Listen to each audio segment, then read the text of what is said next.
Hai semuanya, perkenalkan kami dari kelompok Anxiety kelas 22D. Dan pada video kali ini kami akan membahas materi mata kuliah Psikologi Pendidikan, yaitu Intelligence and Creativity. Nah, kelompok kami ini beranggotakan Christian Tari Setianingsi atau yang akrab disapa Tia, kemudian Amelia Susanto atau yang sering kami panggil Amel, Flika Davina atau Davina, dan Ismail. Nah, sekian untuk perkenalan dari kelompok kami. Sekarang saatnya kita untuk membahas materi. Selamat menyaksikan! Nah, yang pertama akan kita bahas yaitu tentang intelligence atau kecerdasan, karena konsep kecerdasan ini penting banget dan sangat kontroversial dan seringkali disalahpahami dalam pendidikan. Jadi, untuk beberapa waktu ke depan kita akan membahas khususnya tentang kecerdasan. Nah, jadi yang pertama kali akan kita bahas yaitu tentang language and labels atau bahasa dan label, di mana teman-teman bisa baca di sini. Every child is a distinctive collection of talents, abilities, and limitations, yang artinya setiap anak adalah kumpulan bakat, abilities artinya kemampuan, and limitations artinya keterbatasan yang khas. Some students have learning disabilities. Beberapa siswa memiliki ketidakmampuan belajar, gangguan emosi atau perilaku, ketidakmampuan intelektual, ketidakmampuan fisik, gangguan spektrum autisme, bakat yang luar biasa, atau kombinasi dari semuanya. Nah, jadi meskipun kita akan menggunakan istilah-istilah seperti ini di sepanjang penjelasan kami, ada beberapa peringatan yang harus diperhatikan di mana memberi label pada siswa adalah masalah yang kontroversial. Oke, jadi dalam language and labels ini ada beberapa poin. Yang pertama, label tidak memberitahu metode mana yang digunakan dengan masing-masing siswa. Jadi contohnya dalam beberapa perawatan khusus yang otomatis dia mengikuti dari diagnosis gangguan perilakunya ya. Ada banyak strategi dan bahan pengajaran yang beda-beda dan akan disesuaikan dengan masing-masing gangguannya. Kemudian yang kedua, ada label bisa menjadi ramalan yang terpenuhi dengan sendirinya. Jadi saya ada pengalaman di mana saya waktu itu pertama kalinya datang ke psikolog karena saya sedang merasa tidak baik-baik saja saat itu. Itu kalau nggak salah waktu saya masih SMA. Dan saat itu saya mengkonsultasikan apa yang sebenarnya sedang saya rasakan beberapa hari belakangan ini. Terus apa yang menjadi alasan saya sampai akhirnya saya memutuskan untuk ke psikolog dan lain sebagainya. Sampai akhirnya saya tanya apa yang sebenarnya terjadi dengan diri saya gitu. Dan psikolog itu hanya memberikan solusi apa yang sebaiknya saya lakukan. Tapi beliau bilang beliau tidak mau memberikan saya diagnosis apapun karena beliau juga melihat kondisi saya juga masih aman-aman saja, tidak sampai di taraf yang parah. Dan beliau cerita berdasarkan pengalaman beberapa pasiennya ketika beliau sudah memberikan sebuah diagnosis dan pasien tersebut jadi melabeling dirinya, malah hal itu bisa memperburuk kondisi pasien tersebut gitu, karena dia merasa dirinya punya penyakit, merasa dirinya menjadi semakin berbeda, merasa ada yang salah dengan dirinya, dan itu malah mempengaruhi dirinya sehingga kondisinya malah lebih parah. Jadi mungkin dari yang saya tangkap dari materi ini, itu yang dimaksud label itu bisa menjadi ramalan yang terpenuhi dengan sendirinya. Padahal yang sebenarnya mungkin tidak separah itu. Tapi kalau misalnya ada orang sekitar yang memberi label seperti kalau tidak salah dosen kita beberapa minggu lalu sempat membahas sebuah contoh di mana seorang anak yang dia berperilakunya sebenarnya seperti anak pada umumnya aja, cuman anak ini cenderung lebih aktif daripada teman-teman yang lainnya dan teman-temannya menganggap dirinya ini freak. Dia disebut freak sampai akhirnya dia malah melabel dirinya sebagai anak yang freak dan semakin lama malah semakin parah. Jadi dari yang saya tangkap sepertinya itu yang dimaksud dengan menjadi ramalan yang terpenuhi dengan sendirinya. Nah, ada poin yang ketiga di mana di sisi lain beberapa pendidik berpendapat bahwa untuk siswa yang masih muda setidaknya diberi label sebagai berkebutuhan khusus untuk melindungi anak tersebut. Nah, yang dimaksud dengan melindungi anak tersebut itu seperti apa? Jadi bisa diambil contoh misalnya ada seorang anak yang mengidap, mohon maaf, autism dan gurunya sudah memberi label bahwa anak ini memang berkebutuhan khusus. Jadi apabila anak ini melakukan hal-hal yang mungkin kurang sesuai dan berbeda dari teman-teman yang lainnya, maka teman-temannya akan cenderung lebih menerima perilakunya dan suportif malah. Jadi labeling ini dapat menstigmatisasi atau malah membantu siswa dan melindungi siswanya. Kemudian ada disability and handicaps atau disabilitas dan kecacatan. Apa yang membedakan disabilitas dan handicaps ini? Jadi menurut pengertiannya, disabilitas adalah apa yang tersirat dari kata ketidakmampuan untuk melakukan sesuatu yang spesifik, seperti mengucapkan kata-kata, atau melihat, atau berjalan, sedangkan cacat adalah kerugian dalam situasi tertentu. Nah, beberapa disabilitas ini bisa menyebabkan kecacatan, tapi tidak dalam semua konteks. Jadi contohnya, ada seorang yang, mohon maaf, disabilitas visual, atau sering disebut buta. Jadi, orang yang disabilitas visual ini, dia cacat jika dia ingin mengendarai sebuah mobil, atau jika dia ingin melihat sebuah pemandangan. Tapi dia tidak cacat ketika dia ingin mendengarkan musik atau dia ingin berbicara di telepon misalnya. Jadi apabila ada seseorang yang disabilitas, belum tentu dia cacat dalam segala hal. Di dalam buku Anita Woolfolk juga dia memberi contoh Stephen Hawking apabila teman-teman pernah mendengar. Dia adalah seorang fisikawan yang hebat atau bisa dibilang terhebat, di mana dia mengidap penyakit Lou Gehrig dan dia tidak dapat lagi bergerak maupun berbicara. Jadi dia pernah bilang kalau dia ini beruntung dia jadi seorang fisikawan yang teoritis. Karena apa?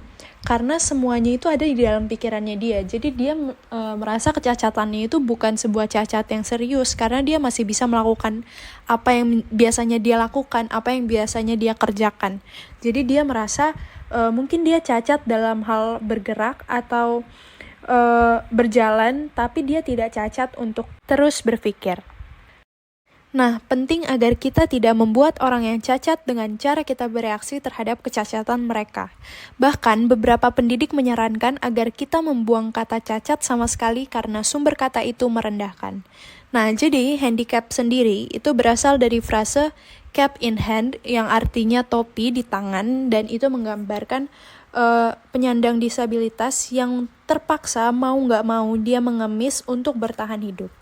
Nah, saat berbicara dengan penyandang disabilitas, penting bagi kita untuk menghindari bahasa kasihan seperti terkurung di kursi roda, karena kursi roda itu tidak membatasi dan mereka merasa dalam kursi roda itu tidak mengurung mereka karena mereka masih mungkin untuk berkeliling. Kemudian juga sebutan korban AIDS, di mana menggunakan kata korban atau penderita itu bisa membuat orang tersebut tampak tidak berdaya dan tidak bisa apa-apa. Jadi ada cara lain untuk menunjukkan rasa hormat kita kepada penyandang disabilitas, yaitu dengan menggunakan bahasa pertama orang. Oke, selanjutnya itu person first language, di mana menurut saya sepertinya ini lebih ditujukan apabila kita menggunakan bahasa Inggris, karena bahasa Indonesia itu menurut saya sudah cenderung bahasanya subjek duluan kemudian penjelasnya, yaitu siswa yang terganggu secara emosional. Nah, kalau dalam bahasa Inggris, emotionally disturbed student, di mana itu menggambarkan gangguannya dulu, kemudian subjeknya, sedangkan yang lebih sopan yaitu students with a behavior disorder gitu. Jadi memang di sini perlu kita pelajari juga bahwa memang penekanannya itu pada siswanya terlebih dahulu gitu, bukan penyakitnya. Oke, selanjutnya itu person first language, di mana menurut saya sepertinya ini lebih ditujukan apabila kita menggunakan bahasa Inggris, karena bahasa Indonesia itu menurut saya sudah cenderung bahasanya subjek duluan kemudian penjelasnya, yaitu siswa yang terganggu secara emosional. Nah, kalau dalam bahasa Inggris, emotionally disturbed student, di mana itu menggambarkan gangguannya dulu kemudian subjeknya, sedangkan yang lebih sopan yaitu students with a behavior disorder gitu. Jadi memang di sini perlu kita pelajari juga bahwa memang penekanannya itu pada siswanya terlebih dahulu gitu, bukan penyakitnya. Nah, jadi perlu teman-teman ketahui bahwa ada beberapa penyandang disabilitas yang justru lebih menyukai untuk mengutamakan identitas mereka, karena mereka percaya bahwa kecacatan itu adalah bagian dari identitas mereka, dan mereka mengklaim kecacatan itu sebagai milik mereka, dan mereka menghargai itu gitu. Jadi mereka merasa itu udah menjadi bagian dari diri mereka, dan mereka bangga dengan hal itu. Jadi itu yang disebut dengan identity first reference, dan itu perlu kita sesuaikan. Seperti contohnya ada orang yang memiliki gangguan dengan pendengaran dan mereka lebih senang disebutnya tuli karena mereka bangga menjadi bagian dari orang yang tuli dan mereka merasa itu gift mereka atau anugerah. Jadi perlu kita sesuaikan dengan menanyakan terlebih dahulu kira-kira individu tersebut merasa nyamannya seperti apa gitu. Nah, selanjutnya itu possible biases in the application of labels, di mana banyak asesmen yang baik dan prosedur yang sudah berhati-hati tersedia untuk mengidentifikasi siswa penyandang disabilitas dan untuk menggunakan label dengan benar. Tapi, apakah asesmen dan prosedur ini bekerja dengan baik untuk siswa dengan ras, etnis, dan minoritas bahasa? Jadi selama bertahun-tahun peneliti dan pembuat kebijakan percaya bahwa siswa minoritas ras, etnis, dan bahasa terwakili secara berlebihan dalam kategori disabilitas dan bahwa bias ras atau etnis adalah penyebabnya. Nah, apapun situasinya, entah over-identification atau under-identification, tetap ada dua pertanyaan. Yang pertama, apakah siswa minoritas ras, etnis, dan bahasa itu dilayani dengan baik oleh sekolah? Yang kedua, apakah ada perbedaan antara cara siswa kulit putih dan siswa kelompok minoritas dilayani akibat bias? Jadi sebelum membuat rujukan formal, pastikan untuk mengumpulkan berbagai informasi tentang siswa. Memiliki lebih banyak pengetahuan tentang siswa dan keadaannya di luar sekolah akan membantu guru untuk membuat keputusan yang lebih baik tentang program apa yang sesuai. Oke, jadi kecerdasan ini banyak digunakan dalam penempatan keputusan dan sebagai label dalam kehidupan pada umumnya. Kita mulai dengan pertanyaan yang paling mendasar, what does intelligence mean? Apa sih sebenarnya pengertian dari intelligence ini? Jadi sebagian besar teori awal tentang sifat kecerdasan melibatkan satu atau lebih dari 3 tema berikut. Yang pertama, kapasitas untuk belajar. Yang kedua, total pengetahuan yang diperoleh seseorang. Dan yang ketiga, kemampuan untuk berhasil beradaptasi dengan situasi baru dan lingkungan secara umum. Jadi dalam buku ini ada pengertian intelligence di mana artinya ability or abilities to acquire and use knowledge for solving problems and adapting to the world. Artinya, intelligence atau kecerdasan ini merupakan kemampuan untuk memperoleh dan menggunakan pengetahuan untuk memecahkan masalah dan beradaptasi dengan dunia. Intelligence, one ability or many. Jadi kecerdasan ini adalah satu kemampuan atau banyak. Jadi beberapa psikolog percaya bahwa kecerdasan adalah kemampuan dasar untuk mempengaruhi kinerja pada semua tugas yang berorientasi kognitif, mulai dari memecahkan masalah matematika hingga menganalisis puisi hingga mengikuti ujian sejarah. Jadi Charles Spearman mengemukakan bahwa individu menggunakan energi mental yang disebutnya G atau G untuk melakukan tes kognitif apapun. Selain itu ada juga teori kecerdasan fluida dan kristalisasi dari Raymond Cattell dan John Horn atau Fluid and Crystallized Intelligence. Nah, kecerdasan fluida ini artinya adalah efisiensi mental dan kemampuan penalaran. Jadi landasan neurofisiologis kecerdasan cairan mungkin terkait dengan perubahan volume otak, myelination, atau pelapisan serat saraf yang membuat pemrosesan lebih cepat, kemudian kepadatan reseptor dopamin, atau kemampuan pemrosesan di lobus prefrontal otak seperti perhatian selektif, dan terutama memori kerja, aspek fungsi otak. Aspek kecerdasan ini meningkat hingga remaja akhir sekitar usia 22 tahun, karena didasarkan pada perkembangan otak dan kemudian menurun secara bertahap seiring bertambahnya usia. kecerdasan fluida ini sensitif terhadap cedera dan penyakit otak dan sistem saraf. Sedangkan crystallized intelligence atau kecerdasan terkristalisasi adalah kemampuan untuk menerapkan metode pemecahan masalah yang sesuai dalam konteks budaya Anda, yaitu bagian penerapan ke domain baru. Jadi, crystallized intelligence dapat meningkat sepanjang rentang kehidupan karena mencakup keterampilan dan pengetahuan yang dipelajari seperti membaca, menghafal fakta, memecahkan masalah teknologi, membuat selimut, atau merancang unit simbolisme dalam puisi. Jadi dalam menginvestasikan kecerdasan fluida dan memecahkan masalah, kita mengembangkan kecerdasan terkristalisasi kita. Tetapi banyak tugas dalam kehidupan seperti penalaran matematika menggunakan kecerdasan fluida dan terkristalisasi yang bekerja sama secara langsung. Pandangan yang paling banyak diterima saat ini berdasarkan pengujian berbagai kemampuan mental adalah bahwa kecerdasan, seperti konsep diri, memiliki banyak segi dan merupakan hierarki kemampuan dan kemampuan umum di atas dan kemampuan yang lebih spesifik di tingkat hierarki yang lebih rendah. Nah, ini adalah pengertian-pengertian dari general intelligence, fluid intelligence, crystallized intelligence, dan teman-teman bisa catat ini dan lebih dipahami lagi pengertian-pengertiannya. Nah, selanjutnya ada pandangan lain yaitu Gartner's multiple intelligence atau kecerdasan berganda menurut Gartner. Jadi, Howard Gardner ini adalah seorang psikolog perkembangan yang melakukan penelitian dengan dua kelompok yang sangat berbeda, yaitu siswa yang berbakat secara artistik, itu di Project Hero Harvard, dan pasien yang cedera otak di Boston's Veterans Administration Medical Center, atau yang disebut VA.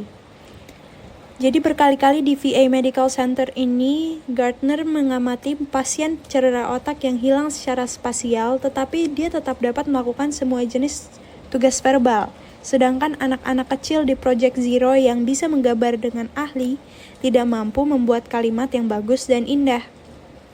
Jadi Gardner menyimpulkan bahwa ada beberapa kemampuan mental yang terpisah, dan dari ide ini ia mengembangkan teori of multiple intelligence atau MI, yang sekarang terbagi setidaknya ada 8 kecerdasan yang terpisah. Nah, jadi ke-8 kecerdasan dalam teori MI ini ada linguistik atau verbal, musical atau musikal, spasial, logis matematis, kinestetik jasmani, interpersonal, intrapersonal, dan naturalis. Oke, jadi teori MI atau Multiple Intelligences Theory ini mendapat banyak kritik dari beberapa ahli dan hampir tidak ada penelitian yang diterbitkan untuk memvalidasi teori MI ini. Jadi, 8 kecerdasan ini tidak berdiri sendiri, ada korelasinya antara kemampuan.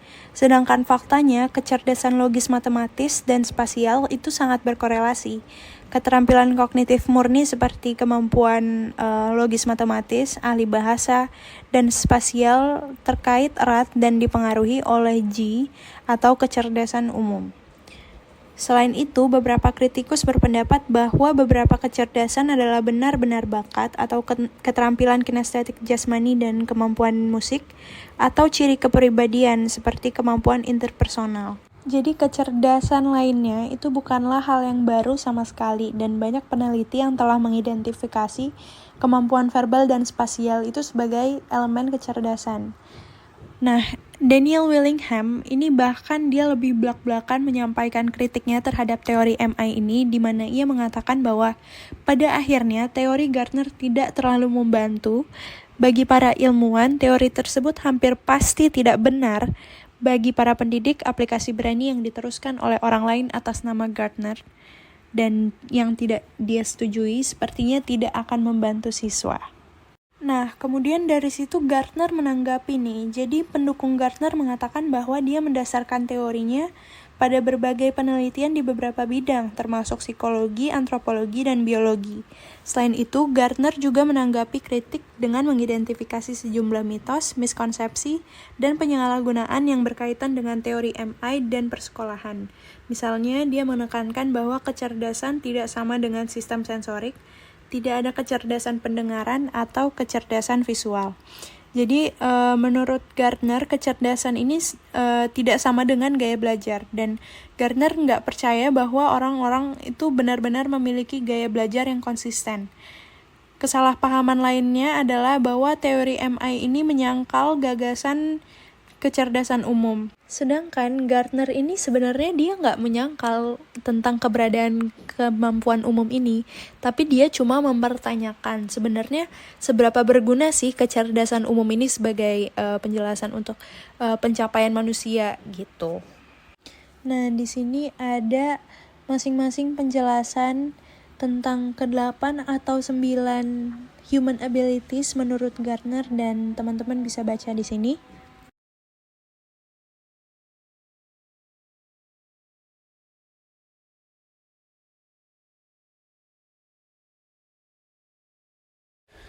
Nah, selanjutnya kita akan beralih ke another view, Sternberg's successful intelligence. Berbeda dengan teori Spearman, Kettle, Horn, Carroll, dan Gardner, di mana mereka cenderung mendeskripsikan perbedaan individu dalam konteks intelijensi, di mana individu memiliki kemampuan yang berbeda-beda. Menurut Sternberg, pendekatan kognitif untuk memahami sebuah intelijensi. Ia berkata bahwa keterampilan dan pengetahuan adalah yang dibutuhkan untuk sukses dalam hidup. Ini adalah definisi intelijensi yang sukses atau successful intelligence. Menurutnya, kecerdasan adalah tentang menetapkan dan mencapai tujuan pribadi berdasarkan definisi kesuksesan Anda sendiri dalam konteks sosial kultural. Sternberg sendiri lebih menyukai definisi successful intelligence untuk menekankan bahwa intelijensi melebihi apa yang diukur oleh tes-tes kemampuan mental. Nah, seperti namanya, triarki Theory of Successful Intelligence yang dipopulerkan oleh Sternberg ada 3 konsep, yaitu analitik, kreatif, dan praktis. Yang pertama ada analitik, yang termasuk dalam intelijensi komponensial. Analitik sendiri adalah kemampuan untuk berpikir secara abstrak, memproses informasi, juga kemampuan-kemampuan verbal. Keterampilan analitik ini melibatkan mengevaluasi, menganalisis, menilai, membandingkan, dan tracing untuk menangani masalah yang relatif akrab kita dengar. Analitik ini adalah jenis pemikiran yang paling sering diajarkan di sekolah dan diukur dalam tes kecerdasan tradisional. Selanjutnya, ada kreatif yang termasuk dalam intelijensi eksperensial. Kreatif sendiri adalah kemampuan untuk memformulasikan ide-ide baru dan mengkombinasikan fakta-fakta yang terkait. Kreatif sendiri juga kemampuan untuk menghadapi situasi baru dan membuat solusi menjadi lebih otomatis. Keterampilan kreatif ini diperlukan untuk berhasil dalam mengatasi pengalaman baru yang terbagi dalam 2 cara. Yang pertama, ada menggunakan wawasan atau kemampuan untuk menghadapi situasi baru secara efektif dan menemukan solusi baru. Lalu yang kedua, ada menggunakan otomatis, yaitu kemampuan untuk menjadi efisien dan otomatis dalam berpikir dan pemecahan masalah. Selanjutnya, yang terakhir adalah praktis yang termasuk dalam intelijensi kontekstual. Praktis sendiri adalah kemampuan untuk beradaptasi dengan lingkungan yang berubah dan membentuk lingkungan untuk menciptakan sebanyak mungkin kesempatan. Praktis ini mengatasi masalah dalam berbagai situasi yang spesifik. Nah, dari 3 konsep tadi, mari kita beralih ke contohnya. Di mana ada situasi saat pembelajaran tentang Perang Dunia Kedua. Yang bisa diidentifikasi di sini adalah analitik, di mana menganalisis dan menjelaskan penyebab Perang Dunia Kedua. Lalu kreatif yaitu di mana membayangkan dan menggambarkan apa yang berbeda dari hari ini jika Jerman perang misalnya. Lalu ada praktis yaitu di mana menentukan apa peristiwa Perang Dunia Kedua dan memberitahu tentang bagaimana menghadapi saat ini krisis dunia khususnya genosida.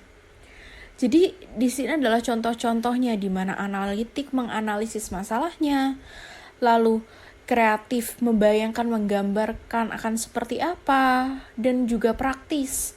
Itu di mana kita menemukan solusi-solusi untuk menghadapi permasalahan saat ini. Setelah teori dari Steinberg tadi, kita akan beralih ke neuroscience dan intelijen. Sains menekankan kapasitas memori kerja, kemampuan memusatkan perhatian dan menghambat impuls dan peraturan diri emosional sebagai aspek kemampuan kognitif. Di dalam sebuah studi yang meneliti memori kerja, perhatian, dan kecepatan pemrosesan informasi, hanya memori kerja yang secara signifikan memprediksi kecerdasan mengkristal dan umumnya diukur dengan tes umum kecerdasan orang dewasa. Ciri utama otak manusia adalah plastisitas, perubahan dalamnya hubungan nyata sebagai hasil interaksi dengan lingkungan. Beberapa peneliti ilmu syaraf berpendapat bahwa perbedaan individu dalam kecerdasan umum adalah karena perbedaan dalam plastisitas syaraf. Beberapa otak lebih baik daripada yang lain dalam membentuk koneksi dalam menanggapi pengalaman. Koneksi syaraf berkembang selama masa kanak-kanak untuk memungkinkan taruhan pemrosesan informasi yang semakin kompleks. Perkembangan syaraf ini, koneksi yang mendasari kecerdasan memuncak sekitar usia 16 tahun. Jadi, tahun-tahun sekolah adalah saat-saat kritis untuk pengembangan kemampuan intelektual. Belajar dan perkembangan kecerdasan terkristalisasi berlanjut sepanjang hidup. Tetapi pengalaman dalam sekolah sangat penting untuk pertumbuhan kemampuan. Nah, selanjutnya kita akan beralih ke measuring intelligence. Meskipun para psikolog tidak sepakat tentang apa yang dimaksud intelijensi, tetapi mereka sepakat bahwa intelijensi seperti yang diukur oleh tes-tes standar berhubungan dengan belajar di sekolah. Karena intelijensi sebagian ada hubungannya dengan bagaimana tes intelijensi itu dikembangkan. Nah, di sini kita akan membahas beberapa poin. Di antaranya ada 5. Yang pertama ada Binet's Dilemma. Lalu ada What does an IQ score mean? Lalu ada Group versus Individual IQ test. Lalu ada The Violent Effect. Lalu yang terakhir ada Intelligence and Achievement. Yang pertama kita akan membahas tentang Binet's Dilemma. Pada tahun 1904, Alfred Binet yang dihadapkan pada permasalahan dengan hak-hak anak. Bagaimana siswa yang membutuhkan pengajaran khusus dan bantuan ekstra dapat diidentifikasi sejak dini dalam karir sekolahnya sebelum mereka gagal-gagal di kelas reguler. Ia percaya bahwa memiliki ukuran kemampuan belajar yang objektif akan dapat melindungi anak-anak dari keluarga miskin yang mungkin akan dipaksa untuk meninggalkan sekolah karena menjadi korban diskriminasi dan dianggap sebagai siswa yang slow learners. Di sini, Binet dan Theodore Simon tidak hanya sekedar ingin mengukur prestasi sekolah, tetapi juga keterampilan intelektual yang dibutuhkan siswa untuk berhasil di sekolah. Ia mencoba 58 tes yang masing-masing beberapa tes untuk setiap kelompok umur yang berkisar antara umur 3 sampai 13 tahun. Anak-anak yang sukses kebanyakan berumur 6 tahun, terlepas dari sebenarnya anak-anak itu berumur 4, 5, atau 6, atau 7, atau 8 tahun, dan sebagainya. Konsep IQ. Nah, ada konsep IQ yang mungkin sudah sering teman-teman dengar nih. Konsep IQ ini ditambahkan setelah Binet dibawa ke Amerika dan direvisi di Stanford University menjadi tes yang biasa kita kenal dengan tes Stanford-Binet. Skor IQ dihitung dengan membandingkan skor umur mental dan umur kronologi aktual orang itu. Rumusnya adalah intelligence quotient atau IQ sama dengan mental age per chronological age dikali 100. Tes ini telah direvisi sebanyak 5 kali dan yang paling mutakhir adalah pada tahun 2003.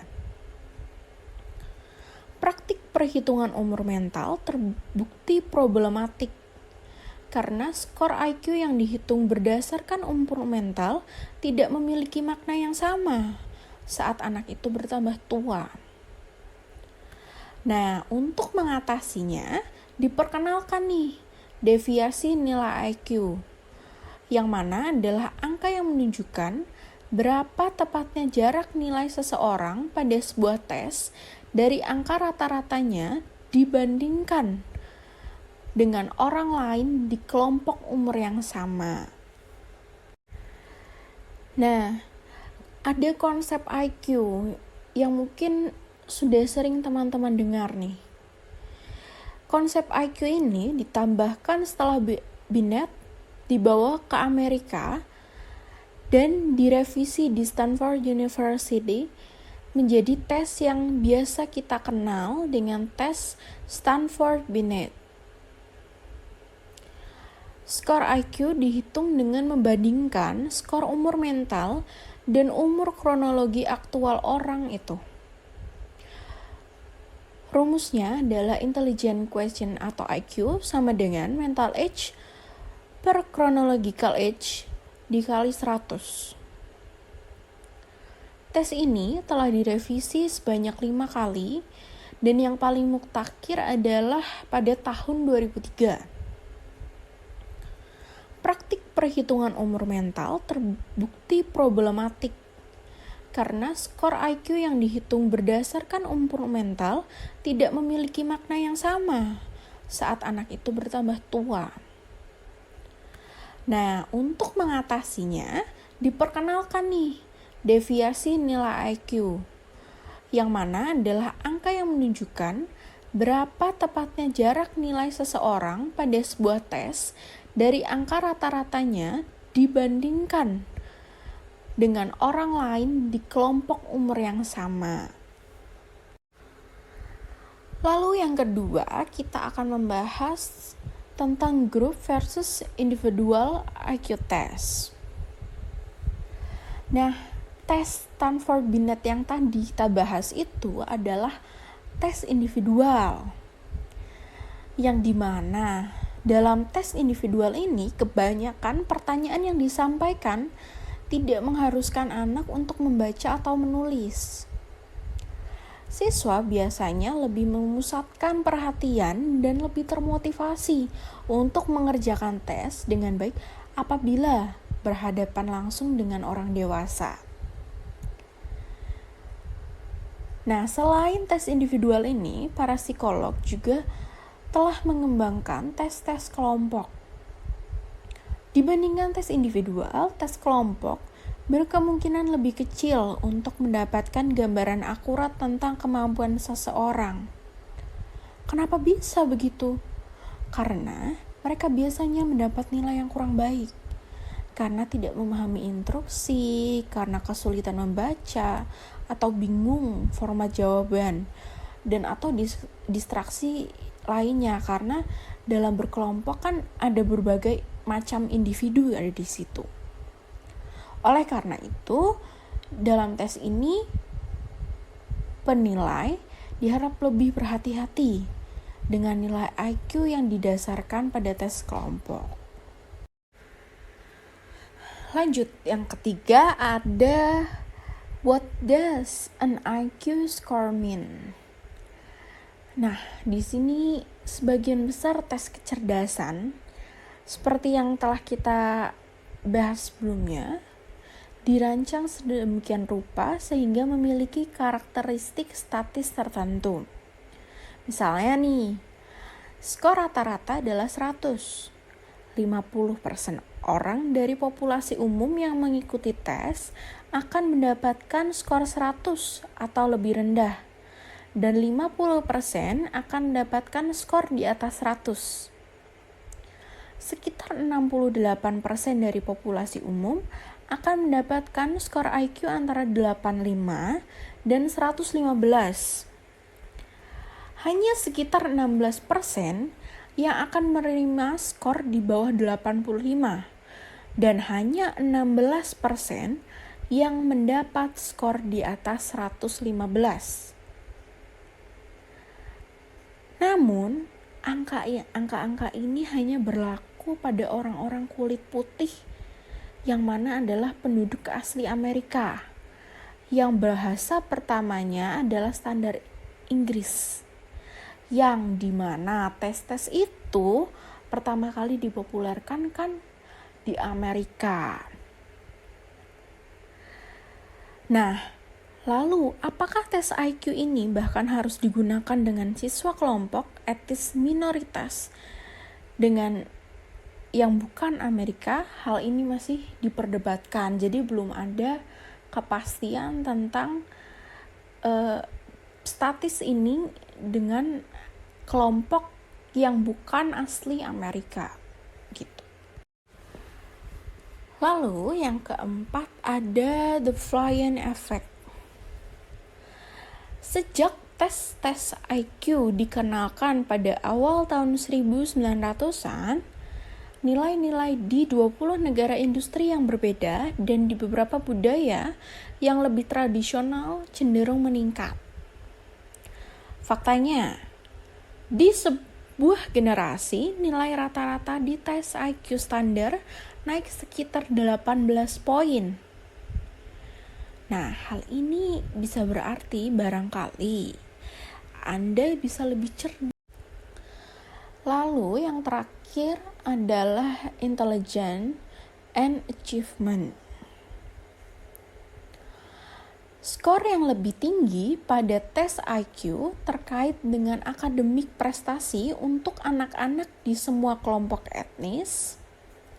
Nyatanya, peneliti mengikuti 14.000 anak di Inggris dan anak-anak menemukan hubungan yang jelas antara IQ.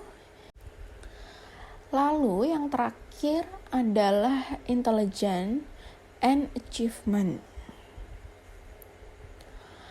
Skor yang lebih tinggi pada tes IQ terkait dengan akademik prestasi untuk anak-anak di semua kelompok etnis. Nyatanya, peneliti mengikuti 14.000 anak di Inggris dan anak-anak menemukan hubungan yang jelas antara IQ yang diukur pada usia 8 dan prestasi pada tes standar dalam matematika, bahasa Inggris, dan sains pada umur 14 tahun. Tapi kita juga harus berhati-hati nih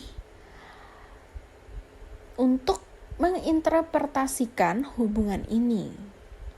Secara statis, kolerasi ini berarti bahwa IQ menjelaskan kurang dari 41% dari variasi pencapaian. Hampir 60% terkait dengan faktor lain.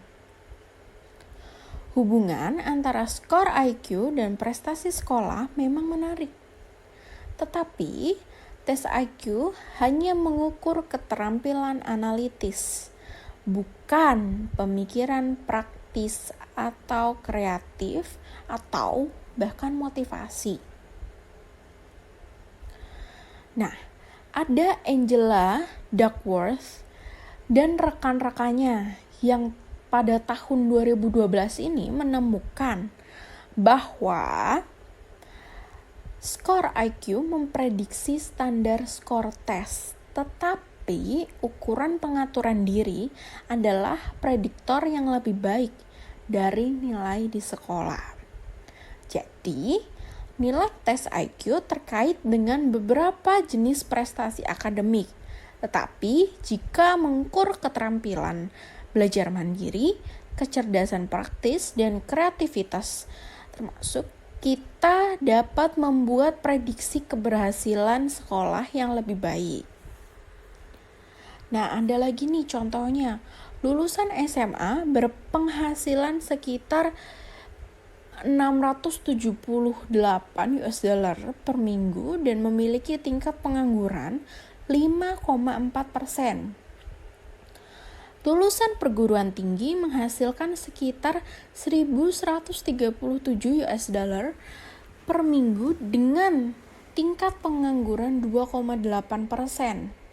Dan orang-orang dengan gelar profesional seperti hukum atau kedokteran menghasilkan sekitar 1.730 US dollar per minggu dengan tingkat pengangguran 1,5%.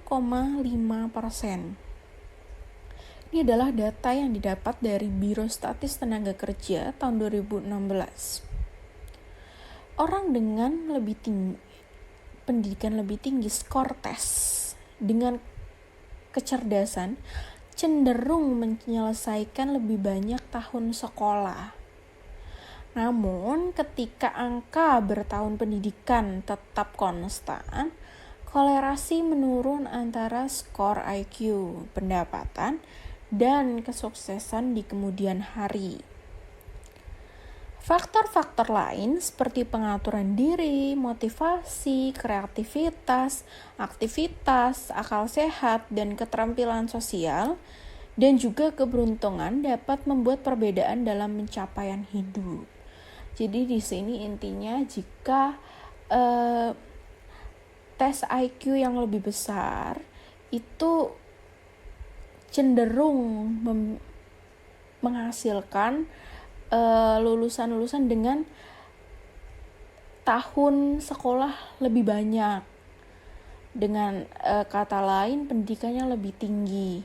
Dari pendidikan lebih tinggi itu menghasilkan penghasilan yang lebih tinggi juga dan meminimalisir kemungkinan pengangguran, walaupun tidak berjalan selalu konstan seperti itu karena juga terdapat faktor-faktor lain seperti yang telah saya sebutkan tadi.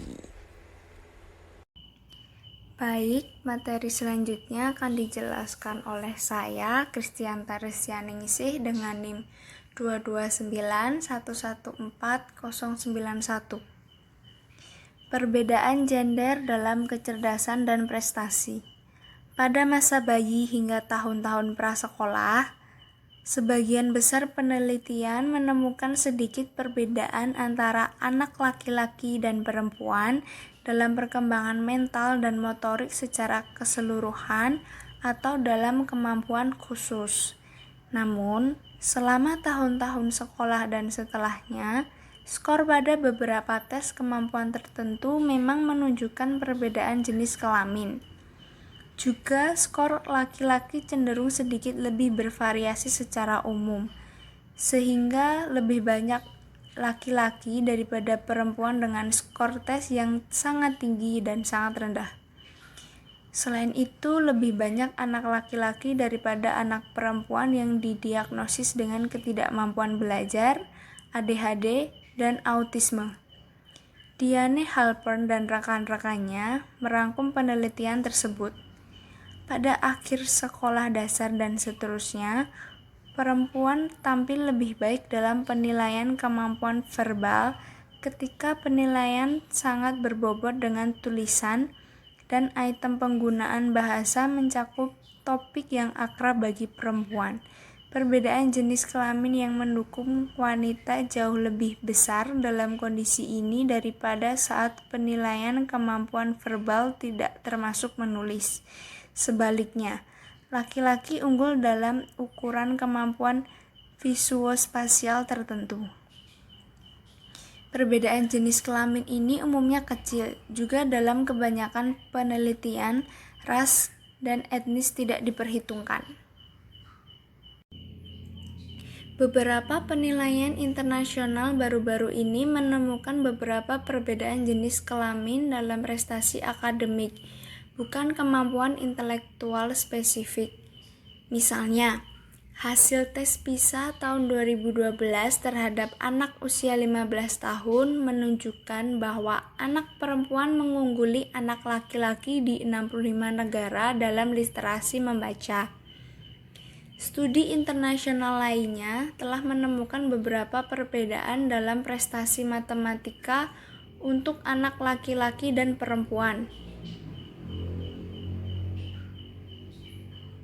Misalnya, analisis data dari 242 studi yang mencakup lebih dari 1 juta siswa sekolah dasar hingga sekolah menengah atas menemukan bahwa prestasi anak perempuan dan laki-laki dalam matematika sebanding di beberapa negara termasuk Amerika Serikat.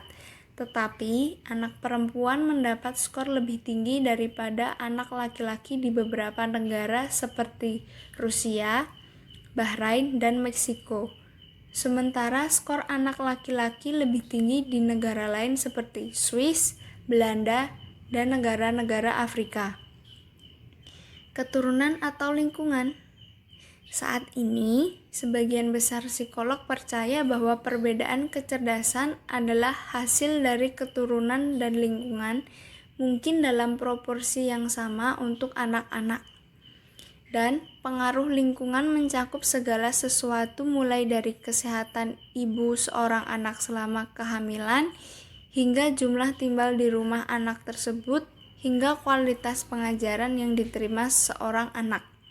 Misalnya, ketika siswa sekolah menengah Jerman berpartisipasi dalam jalur akademik, lingkungan belajar berkualitas tinggi dan menuntut daripada jalur kejujuran di sekolah, kemampuan kognitif atau kecerdasan mereka meningkat. Learning to be intelligent, being smart about IQ. Sebagian tes kecerdasan pada awalnya dikembangkan untuk melindungi hak anak-anak berpenghasilan rendah yang mungkin ditolak pendidikannya dengan alasan palsu bahwa mereka tidak dapat belajar. Meski begitu, tes ini tidak pernah bisa bebas dari konten budaya, sehingga mereka akan selalu memiliki beberapa bias.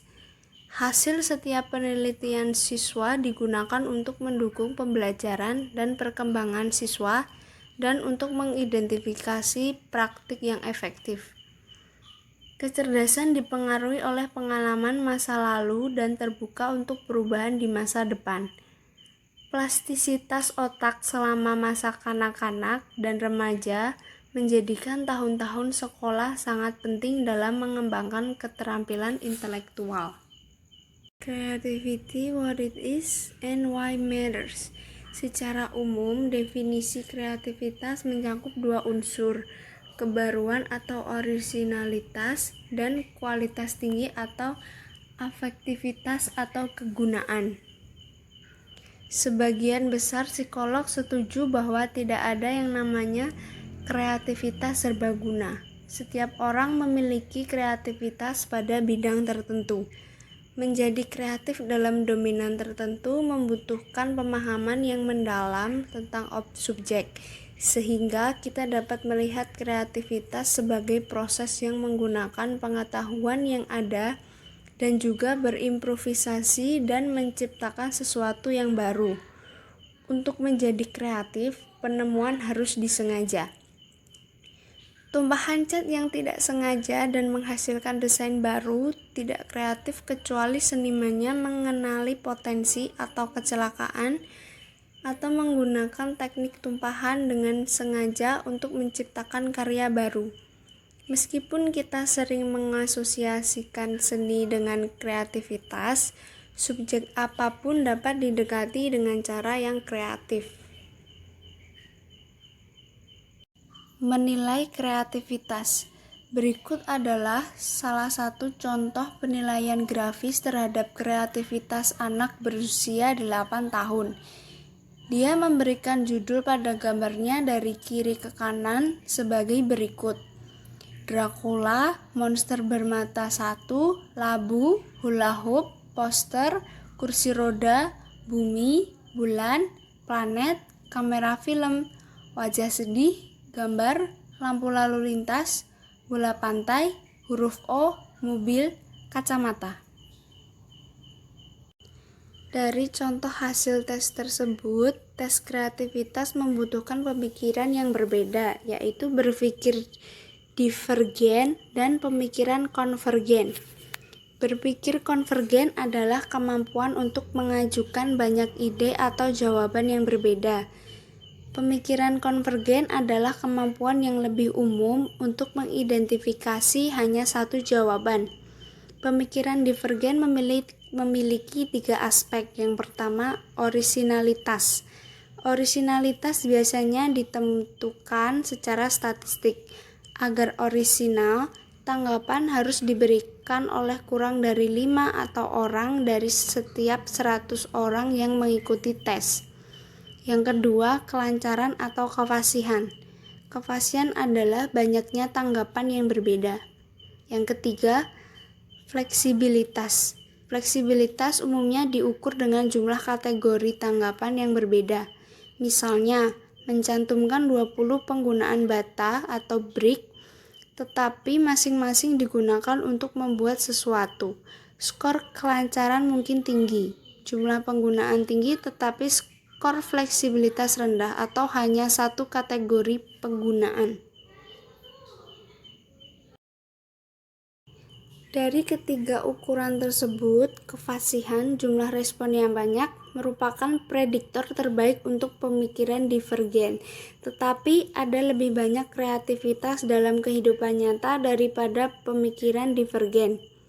Beberapa kemungkinan indikator kreativitas pada siswa adalah rasa ingin tahu, konsentrasi, kemampuan beradaptasi, energi tinggi, humor, terkadang aneh, kemandirian, suka bermain, mengambil risiko, ketertarikan pada hal yang kompleks dan misterius, melihat perspektif yang berbeda, ketidaksesuaian, kemampuan untuk berfantasi dan melamun, toleransi terhadap kebosanan, dan daya cipta.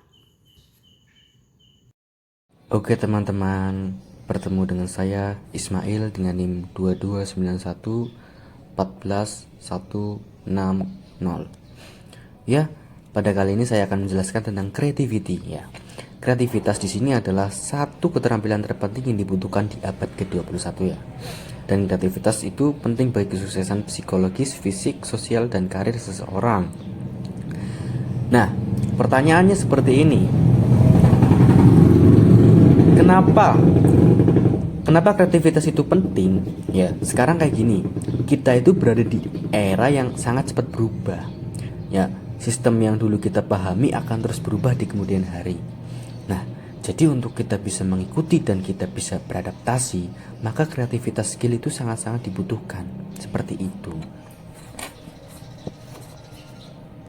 Nah, Teresa Mabel itu mengusulkan model 3 komponen kreativitas.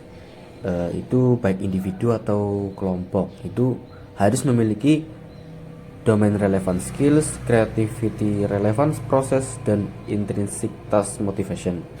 Nah, domain relevant skills ini termasuk bakat dan kesanggupan yang berharga untuk bekerja di daerah kekuasaan ya.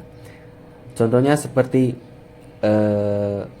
keterampilan Michel Lago dalam membentuk batu, yaitu karena berkembang sewaktu ia tinggal bersama keluarga pemotong batu semasa kecilnya.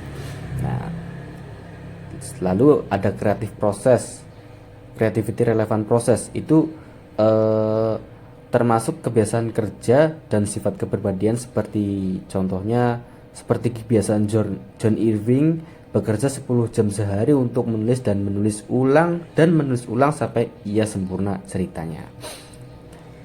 Dan ada intrinsic task motivation, ya, motivasi tugas intrinsik atau rasa ingin tahu yang mendalam dan daya tarik dengan tugas itu.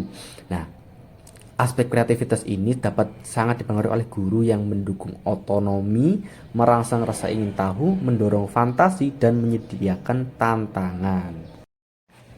Oke, kita akan masuk di tahapan proses kreatif. Oke guys, setiap orang itu pasti melakukan yang namanya berkarya. Nah, manusia itu mengalami proses kreatif yang sama. Walaupun kreativitas orang itu memang berbeda-beda ya. Kita tahu bahwa masing-masing manusia itu punya kreativitas yang berbeda-beda sesuai bidang-bidangnya, apa yang mereka tekuni gitu. Nah, tetapi dari proses manusia ini menciptakan apa itu kreativitas, itu prosesnya itu sama. Nah, di sini tuh proses kreatif itu berkaitan dengan menggali ide. Nah, jadi itu proses kreatif itu sumber bagaimana sehingga kita membentuk terjadinya kreativitas. Nah, ada tahapan yang bisa membentuk kreatif. Nah, di sini itu ada persiapan. Nah, terus kedua ada inkubasi, ketiga ada insight, keempat ada evaluasi ide, dan kelima adalah elaborasi. Nah, pada proses persiapan yang pertama pada proses persiapan ini adalah dimana kita menerima informasi dari luar. Nah, kenapa kreativitas itu berbeda-beda di setiap orangnya? Karena orang juga tempatnya berbeda-beda. Gak semua orang menempati di tempat yang sama. Nah, informasi dari luar pun akan pasti tentu berbeda. Jadi pada persiapan ini cenderung manusia itu menerima informasi dari luar untuk dijadikan bahan ide. Nah, setelah itu masuk pada proses yang kedua adalah inkubasi. Nah, ini inkubasi itu ya bisa dibilang agak lama, tidak secepat persiapan. Nah, jadi ini di alam bawah sadar kita yang mengolah informasi menjadi ide baru. Jadi alam bawah sadar kita itu mengolah informasi yang kita terima itu pas persiapan, ya. Terus kita olah jadi ide baru sehingga lebih mudah menemukan ide-ide baru yang lebih segar, lebih fresh, dan memiliki korelasi dengan permasalahan yang dimiliki manusia tersebut. Nah, pada proses selanjutnya kita masuki proses insight. Nah, insight ini bisa disebut pencerahan.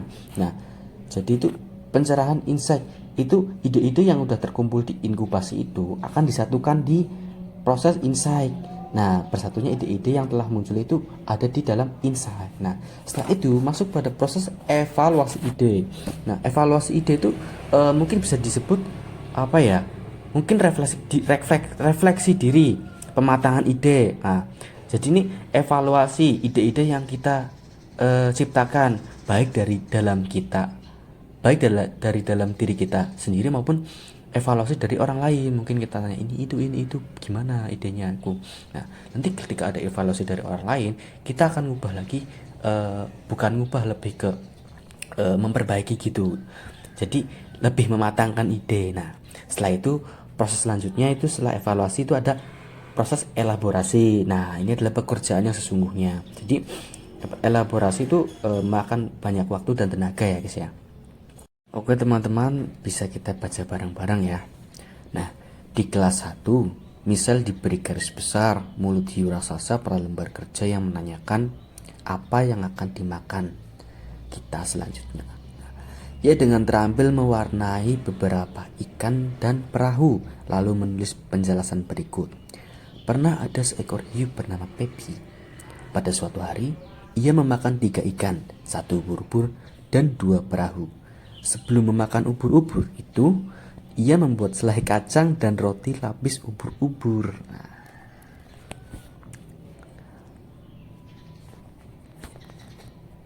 Nah, cerita selanjutnya itu pada usia 19 tahun, Juan adalah tunawisma dan seorang senior di sekolah menengah atas. Pada suatu malam yang dingin, dia berpikir bahwa ruang yang hangat di dalam sekolah akan menjadi tempat tidur yang lebih menarik daripada apapun yang dapat dilihatnya. Masuk ke dalam gedung tidak masalah, tetapi begitu dia berada di dalam detektor gerakan akan membuatnya segera dapat dideteksi oleh penjaga di lantai bawah. Juan memasuki ruang penyimpanan dan dengan hati-hati melepaskan setumpuk pemukul baseball. Dalam kegemparan berikutnya, ia menemukan tempat tidur yang nyaman. Nah, penjaga itu mengira gerakan itu disebabkan oleh kelelawar yang sedang jatuh dan Juan tidur sampai pagi. Nah, jadi pada cerita yang kalian baca tadi itu kita membahas tentang creativity in the classroom. Jadi kreativitas di kelasnya. Bisa dilihat cerita tadi bahwa anak-anak itu begitu kreatif dalam melakukan apa yang ingin dia capai, dan itu mungkin karena tuntutan baik dari apa yang mereka inginkan dan tuntutan dari orang lain sehingga memaksa mereka untuk berkreativitas. Nah, apa yang mungkin guru lakukan untuk mendorong atau menghambat pemikiran kreatif? Nah, seringkali dalam kehidupan kelas hari demi hari, para guru itu menahan gagasan kreatif tanpa menyadari apa yang sedang mereka lakukan. Guru berada dalam posisi yang baik sebenarnya untuk melampiaskannya. Di sini ada hubungannya dengan brainstorming loh. Nah, mari kita lihat di sini brainstorming. Brainstorming adalah merupakan cara atau teknik mengumpulkan gagasan atau ide untuk mencari solusi dari sebuah masalah. Dengan kata lain, brainstorming dapat berarti teknik konferensi dengan tiap peserta berusaha mencari solusi pada suatu permasalahan yang spesifik melalui pemunculan ide secara spontan.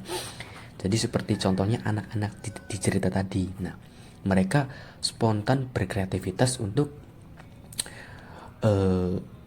seperti menggambar apa yang dia pikirkan. Nah, mungkin memang agak tidak masuk akal dan gak jelas itu ya, karena spontannya itu ya kayak gitu. Itu bagi yang cerita yang anak kecil tadi. Nah, sedangkan yang umur 19 itu lebih ke dia berusaha kreativitas untuk memecahkan masalah yang dimiliki orang tersebut. Nah, jadi seperti itu. Nah, di dalam brainstorming tadi itu kan bisa kita lihat bahwa prinsip dasar dari brainstorming itu untuk memisahkan proses create. Nah, orang-orang yang tidak memiliki solusi yang berpotensi kreatif itu karena takut dikritik. Nah, jadi Alan Starko itu memberikan aturan-aturan untuk bertukar pikiran. Jadi bisa kita lihat di sini tidak ada kritik terhadap setiap ide sampai semua ide berada di atas meja. Nah, ini mencakup kedua lisan dan kritik nonverbal. Jadi jangan mendendangkan mata atau tertawa. Nah, yang kedua ini pergi untuk ide sebanyak yang Anda bisa. Jadi kuantitas dapat menurun pada kualitas sebagai satu ide menginspirasi yang lain. Nah, yang ketiga, jangan ragu untuk menumpang pada ide lain. Nah, di sini ini berarti bahwa tidak apa-apa untuk meminjam elemen dari gagasan-gagasan yang sudah ada di atas meja atau untuk membuat sedikit saja modifikasi gagasan yang disarankan. Nah, jadi terus selanjutnya itu ada mendorong ide-ide liar. Nah, gagasan yang tidak mungkin sama sekali tidak bisa diterapkan dapat menuntun seseorang untuk memikirkan gagasan-gagasan lain.